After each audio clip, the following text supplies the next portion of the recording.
Beneath the vast oceans of the planet Mon Cala lies one of the most extraordinary civilizations in the Star Wars galaxy, the Mon Calamari. These amphibious beings are known not only for their intelligence and artistry, but also for their unwavering sense of duty and honor. Their homeworld is a breathtaking expanse of coral cities, shimmering domes, and deep-sea metropolises illuminated by bioluminescent light. The Mon Calamari share their planet with another aquatic species, the Quarren, with whom they've had a long and complicated relationship. For millennia, these two species coexisted uneasily, one dwelling near the shallows, the other deep beneath the waves. The Mon Calamari were visionaries, creators, and philosophers. Their society flourished through engineering and art, while the Quarren were pragmatic and industrial, building their fortunes in the murky depths. Despite their differences, the two races were bound together by survival, though peace between them was often fragile. From an early age, Mon Calamari culture instills the idea that every creation, whether a starship, sculpture, or speech, must serve a purpose greater than oneself. Their architecture and technology reflect this belief, blending aesthetics with practicality. Every building flows like the ocean itself, with curves that mimic the waves and designs inspired by the harmony of nature. Even their starships are living testaments to their ingenuity, crafted by hand, each one unique, no two exactly alike. Unlike the cold, mechanical vessels of the Empire, Mon Calamari ships are organic and graceful, designed with sweeping lines and luminous interiors that resemble coral reefs brought to life in metal. The Mon Calamari see their ships as extensions of themselves, carrying not just warriors but the spirit of their entire people. The Clone Wars brought turmoil to the seas of Mon Cala. When their beloved king was assassinated, the planet erupted into civil war between the Mon Calamari loyalists and the Quarren Isolation League, who were secretly aided by Count Dooku and the Separatists. The underwater world became a battlefield as Republic forces, led by Anakin Skywalker, Padme Amidala, and Jedi Master Kit Fisto, arrived to protect the young Prince Lichar, the rightful heir to the throne. The battles were unlike any other. Legions of clone scuba troopers fought alongside native Mon Calamari soldiers against vast armies of aquatic droids. Through bravery, sacrifice, and the leadership of Lichar, the young prince united his people, ending the conflict and ushering in an era of uneasy peace. Yet this victory was fleeting, for darker days lay ahead with the rise of the Galactic Empire. When the Republic became the Empire, Mon Cala's freedom dissolved overnight. The Imperial Navy coveted their powerful shipyards, seeing the planet's brilliant engineers as a resource to be exploited. The Mon Calamari resisted, but their defiance was met with cruelty. Entire cities were bombarded, their oceans polluted, and thousands of their people enslaved. Those who escaped fled across the stars, carrying their knowledge and hope with them.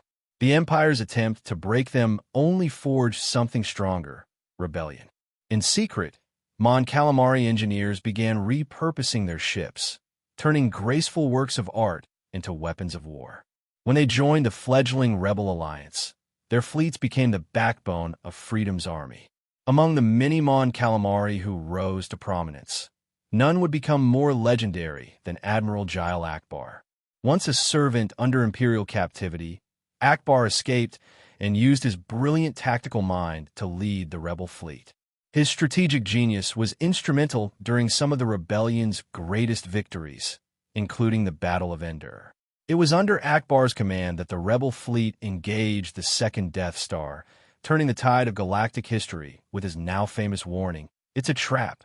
But beyond the meme, Ackbar represented the very spirit of his people, disciplined, perceptive, and unyielding in the face of tyranny.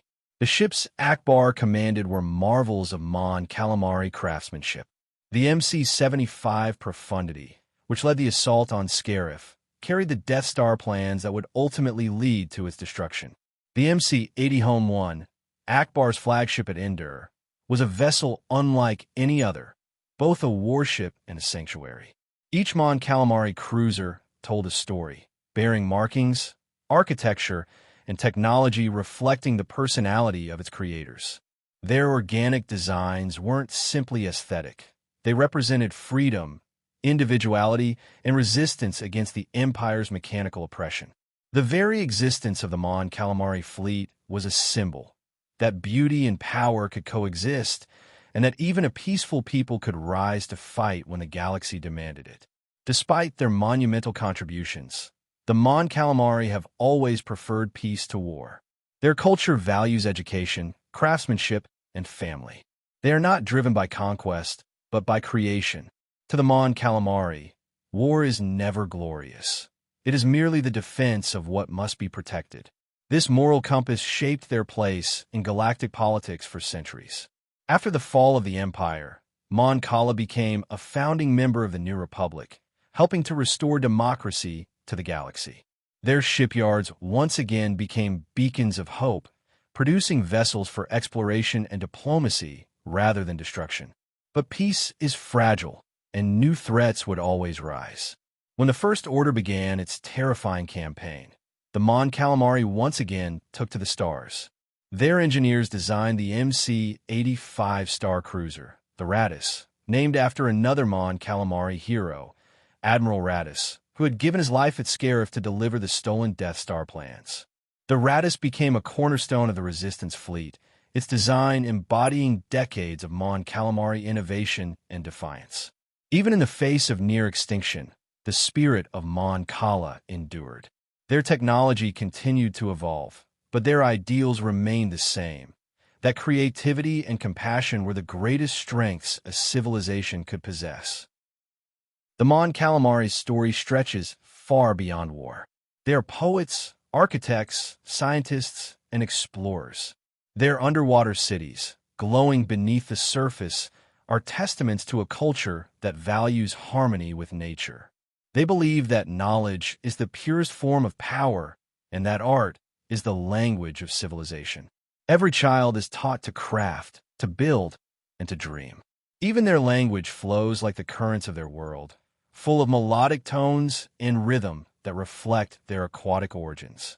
They are a people deeply connected to their environment, shaping their lives around the tides and seasons of their ocean planet. Their relationship with the Quarren has always been complex, a mix of rivalry and necessity. The two species have fought countless times, but when outsiders threaten their world, they stand together. The Empire's occupation forced them into unity like never before, teaching them that their survival depended on cooperation. Today, Mon Cala is a world reborn, where Mon Calamari and Quarren govern side by side, their past scars serving as reminders of what division can cost. Across the galaxy, the legacy of the Mon Calamari endures. Their ships still patrol the stars, their designs influencing fleets in the New Republic and beyond. Their admirals are remembered as heroes, their artists as visionaries. More than any other species, they proved that creativity can be a weapon, that the imagination of a peaceful people could bring down an empire. The Mon Calamari did not win their place in history through conquest, but through courage, unity, and innovation. Even in the modern era, stories of Mon Calamari heroes continue to inspire. Young beings across the galaxy learn of Admiral Ackbar's bravery, of Prince Lechar's wisdom, and of the countless unnamed engineers who turned their craft into rebellion. Their story reminds us that strength does not come only from the barrel of a blaster, but from the will to create something beautiful even in times of darkness. The Mon Calamari stand as a symbol of balance, a species that embraces both intellect and valor, compassion and resolve. They remind the galaxy that true victory is not in domination, but in preservation, not in destruction, but in creation. From the depths of their oceans to the vastness of space, the Mon Calamari will always represent the best of what the galaxy can be: resilient, intelligent, and eternally hopeful.